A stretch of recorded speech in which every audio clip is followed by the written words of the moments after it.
नमस्कार सगळ्यांना. आपल्या चॅनलमध्ये पुन्हा एकदा तुमचे मनापासून स्वागत. आणि आज आपण व्हिडिओमध्ये सुके बोंबलाचा रस्सा बनवणार आहोत. तो तुम्हाला मी दाखवणार आहे. तर कशा आहात तुम्ही सगळे? आय होप की तुम्ही सगळे स्वस्त आहात, मस्त आहात आणि आनंदी आहात. मी भाकरी केली होती तव्यावर आणि तवा गरम होता, म्हणून त्याच तव्यामध्ये हे सुके बोंबील मस्त असे शेकवून घेतले. असे थोडे लालसर झाले पाहिजे, व्यवस्थित असे भाजून घेतले. त्यानंतर त्याच्यावर असं पाणी टाकलं.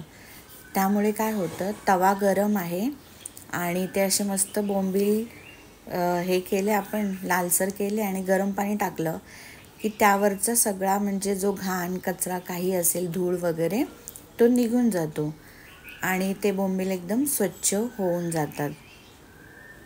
तर असं तुम्ही करून बघा. म्हणजे करतच असाल, पण माझी ही पद्धत आहे बोंबील धुण्याची. कधी पण जेव्हा मी सुकी मच्छी बनवते तेव्हा गरम पाण्यामध्ये टाकून घेते. त्यानंतर मग ते एकदम स्वच्छ होते कोणते पण. त्यानंतर इथे मी आता टोप ठेवला आहे. थोडा गरम झाला की त्यामध्ये आपल्याला जेवढं पाहिजे तेवढं अंदाजे तेल टाकायचं. तुम्हाला रस्सा कसा पाहिजे, तरीदार वगैरे, त्याप्रमाणे.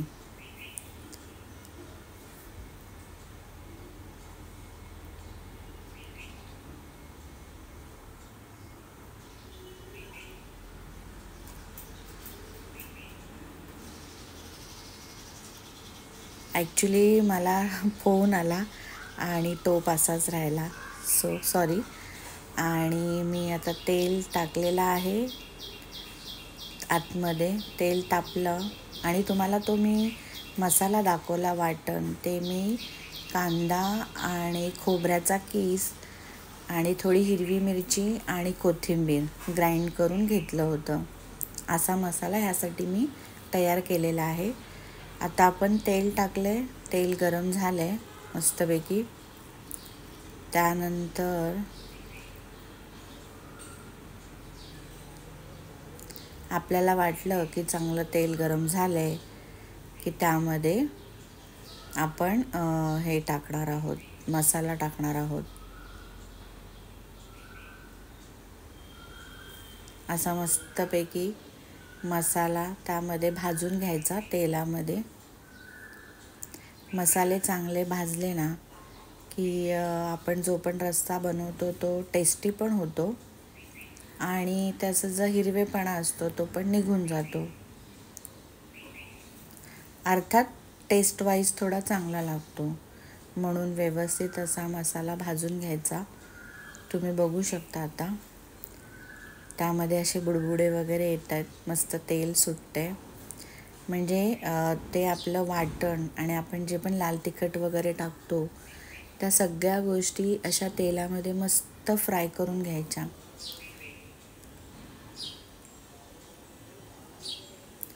सर्वप्रथम मी हा हिरवा मसाला मस्त फ्राय करून घेते.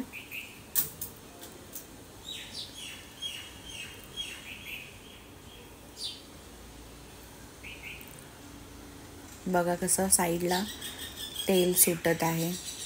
आणि मी हा व्हिडिओ एडिट करते तर माझ्या मागे जो पक्ष्यांचा आवाज येतो तुम्हाला, किलबिलाट, फार शांतता असली की खूप छान आवाज येतो. माझ्या इथे विंडोमध्ये खूप चांगले पक्षी आवाज करतात.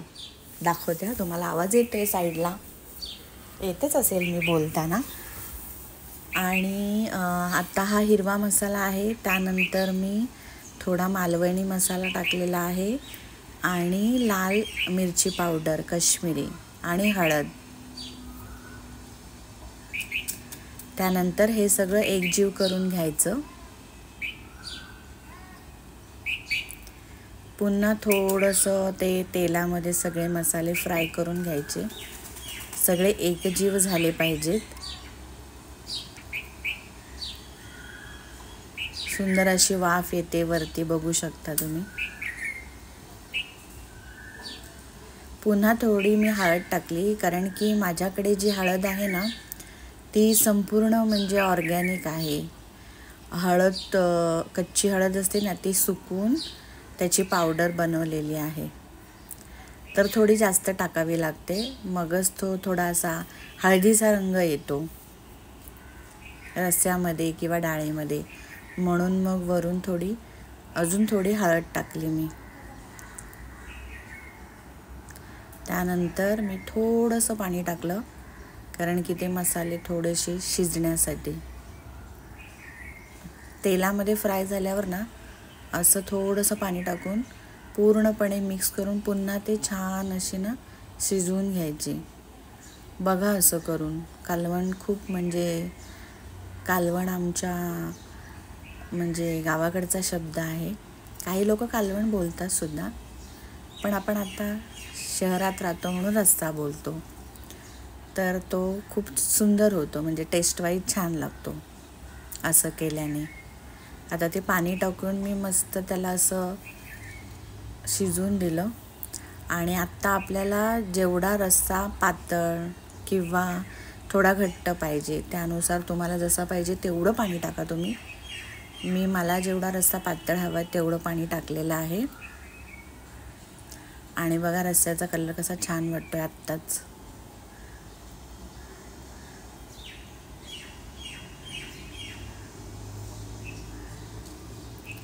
तर जवळजवळ मी 1.5 तांब्या पाणी टाकलेलं आहे. त्यानंतर बटाटे टाकले, कारण सुक्या मच्छीमध्ये बटाटा हा तर टाकला तरच सुकी मच्छी खूप छान लागते. मला वाटतं तुम्ही सगळे पण सुक्या मच्छीमध्ये मसाला म्हणजे रस्सा बनवताना घेतच असाल, कारण की ती टेस्टच वेगळी लागते. ते बटाटे पण त्या रस्स्यामधले जेव्हा आपण खातो ना, तर त्यामध्ये ते मसाले आणि मग त्या मच्छीचा पण एक स्वाद उतरलेला असतो. तर खूप छान लागतात ते खाताना. स्पेशली भातासोबत खूप छान वाटतात असे रस्से खाल्ले की सुक्या मच्छीचे. तर बटाटा टाकून मी थोडीशी असं ते रस्सा असा थोडा उकळ येईपर्यंत ठेवला आहे. म्हणजे आतमध्ये पाणी टाकलं ते थोडं गरम झालं पाहिजे त्यासाठी.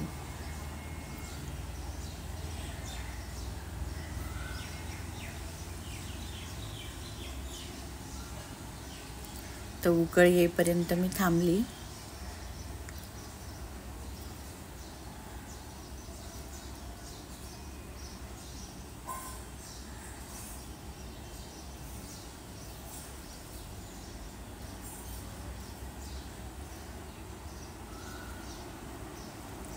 साईडला अशी वाफ यायला लागली, म्हणजे पाणी आता गरम होत चाललं आहे.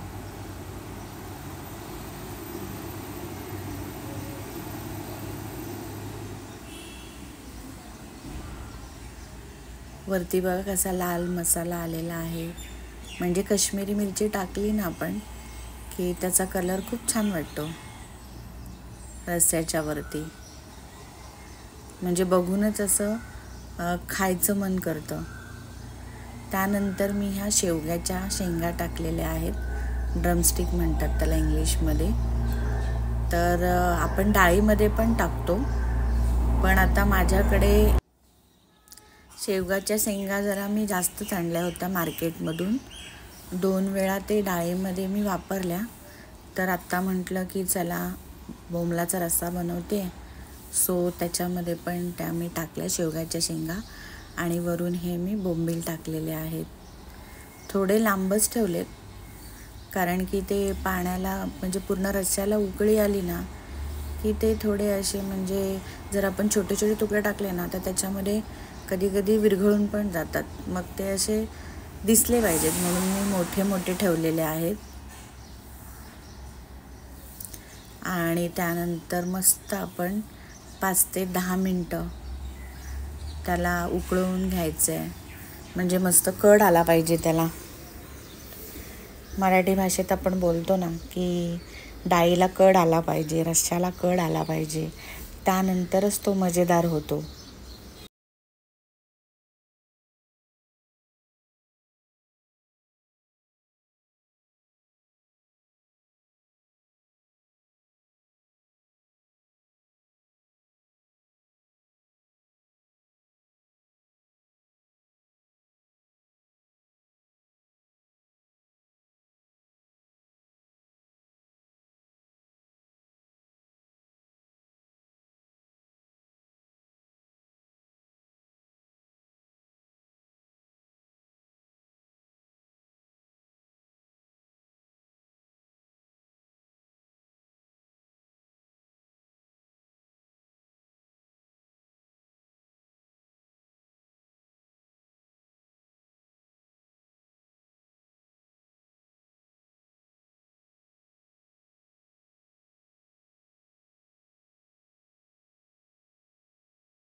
सो 2 ते 2.5 मिनिटांनी हा असा आपला रस्सा तयार झालेला आहे. सगळे एकमेकात मिसळत आहेत, बटाटे, शेवगाच्या शेंगा आणि सुके बोंबील. आणि माझ्याकडे ना आज ॲक्च्युली कोकम वगैरे नव्हतं आणि कैरीसुद्धा नव्हती. सो मी एक वेगळं ट्राय केलेलं आहे, कोकम सरबत टाकलं. हे टाकून ना ह्याची चव कशी येणार आहे माहिती आहे का? म्हणजे तिखट, आंबट आणि गोड असा एक वेगळाच म्हणजे तो रस तयार होतो. बऱ्याचदा मी असं काय काय वेगवेगळे एक्सपेरिमेंट करत असते आणि त्या टेस्ट मला आवडतात आणि माझ्या फॅमिलीला पण आवडतात. खाताना बोलत असतात की छान झालं आहे म्हणून. सो आजही मी रस्स्यामध्ये मग कोकम सरबत टाकलेला आहे की त्याची टेस्ट अशी खूप छान यायला पाहिजे. त्यानंतर पुन्हा त्याला मी असं मस्त उकळवून देते.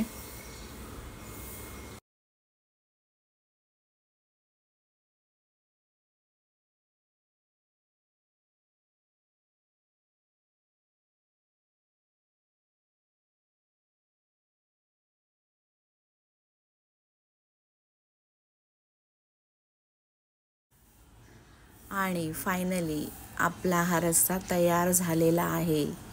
इथे बघू शकता मी बटाटा बघते शिजला की नाही ते. सो बटाटा मस्तपैकी शिजला होता आणि बऱ्यापैकी रस्स्याचा कलर पण छान वाटत होता. तर हा भातासोबत आणि चपातीसोबत पण ह्याचा आपण आनंद घेऊ शकतो. थँक्यू.